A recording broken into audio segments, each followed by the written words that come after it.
Tippmann M4.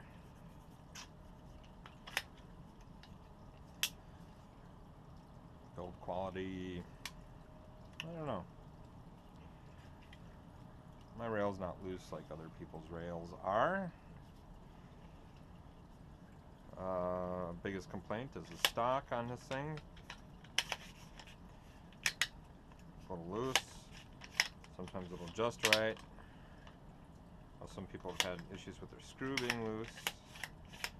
Right now it's working fine, but I've had problems in the past with it not functioning properly. I did have issues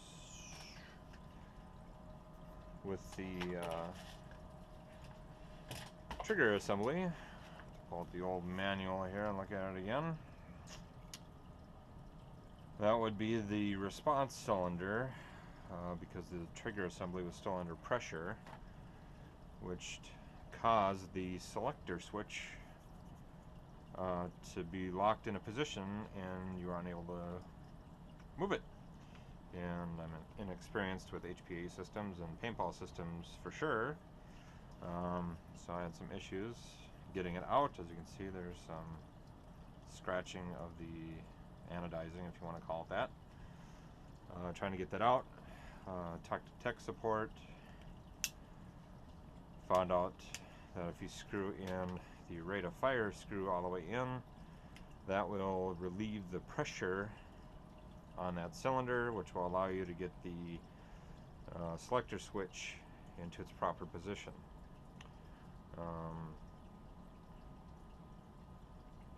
Yeah. Anyways, I like the weight of the gun. It's not heavy, which is good. If you're planning on running it with CO2 mags, running the magazines, there's probably a reason why they haven't put these out on the market yet, is you'd be a fool to run them on these. Only 80 shots and wasting a whole 2 CO2 mag. Definitely want to run it off of HPA or a CO2. I'm trying a couple different things. I have a Tippmann tank here, 48 CI.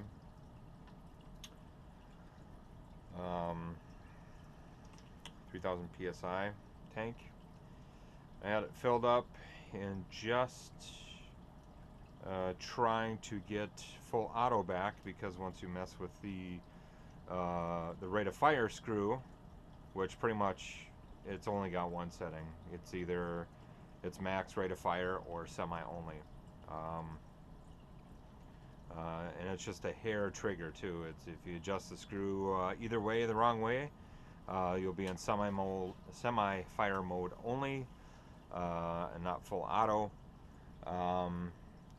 And I wasn't gauging how many shots I had taken. Obviously, I was just trying to get the rate of fire back after releasing the trigger cylinder. But this was a full tank, and I would probably guess maybe 600-700 rounds. I went from 3,000 to just under 1,000 PSI. I have no regulator on the CO2 tank that I'm also trying. It's a 20-ounce CO2, and I actually seem to have better performance out of the CO2 than the HPA. But this is just some dry firing and firing in the backyard. No field testing yet. Don't have a chance to, or haven't had a chance to, I should say. But I don't know. People complain about the build quality of the gun. Every product you buy is going to have an item or two that sneaks through, which is going to have some of the molding tabs left on it, or wasn't cleaned up properly.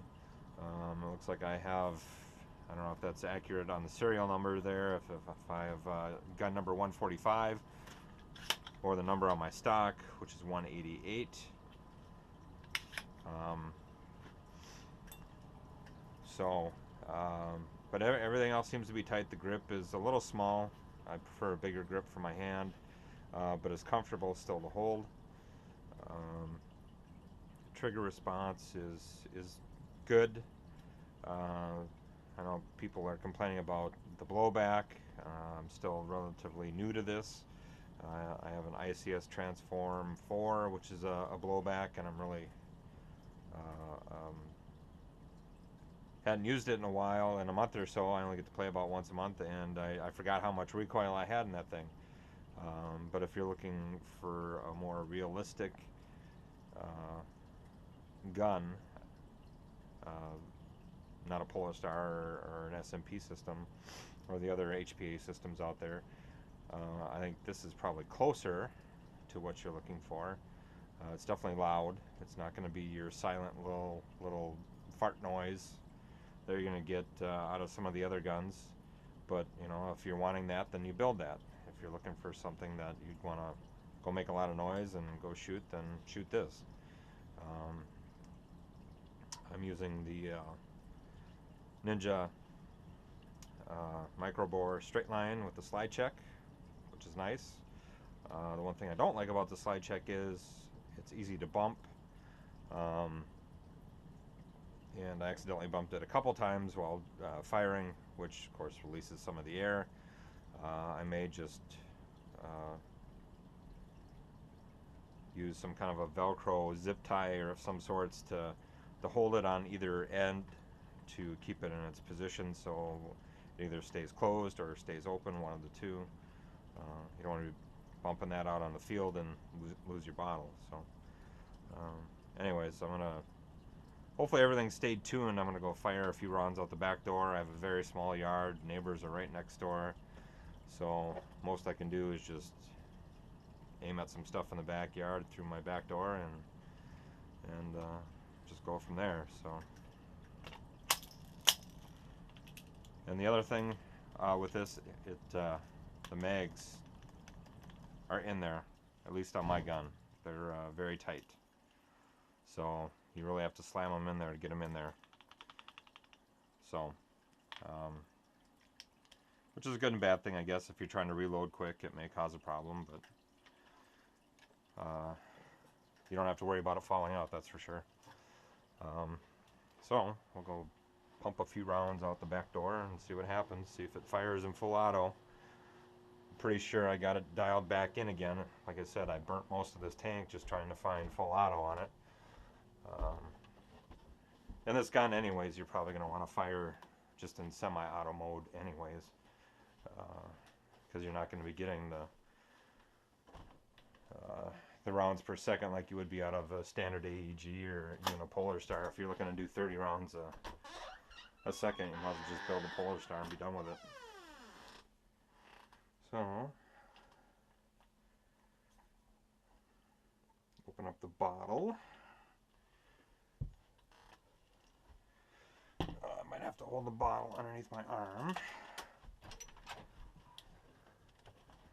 Pop open the back door. Air's on. Prime it.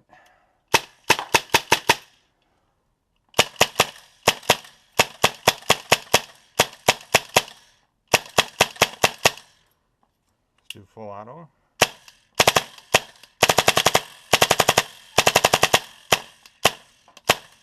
Full auto is obviously not tuned all the way, or the air pressure is a little too low. That could be the problem too.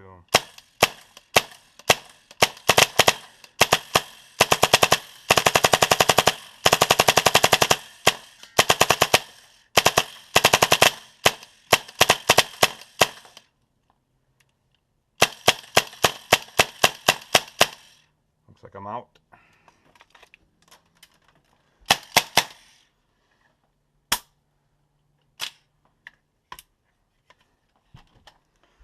I don't know. That's just a simple little test out the back door.